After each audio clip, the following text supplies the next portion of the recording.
হরে কৃষ্ণ। সবাই কেমন আছেন? ইচ্ছে থাকলে আসলে উপায় হয়, আর ভগবানের কৃপাও থাকতে হয়। এতদিন তো এমনি প্রদীপ দিয়ে ভগবানকে দীপ নিবেদন করছি। তুলসী কাঠ কোথায় পাবো চিন্তা করতেছিলাম। ভগবানের কৃপাতে পেয়েই গেলাম। আসলে ভগবানকে তুলসী কাঠ দিয়ে প্রদীপ নিবেদন করলে বেশি খুশি হয়।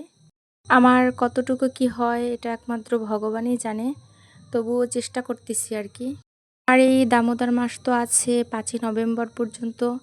আপনারা যে যতটুকু জানেন বা করতে পারেন, সবাই একটু দীপ নিবেদন করার চেষ্টা করবেন ভগবানের চরণে। আমাদের সবাইকে ভগবানের পথে থাকতে হবে। ভগবান কিসে খুশি হয় সেটা করার জন্য চেষ্টা করতে হবে। তারপরে বাদবাকিটা ভগবানের উপর। আসলে কৃষ্ণের পথে যাওয়া ছাড়া কোনো গতি নেই। আর আমার একমাত্র ভালোবাসা বিশ্বাসের জায়গায় কৃষ্ণ।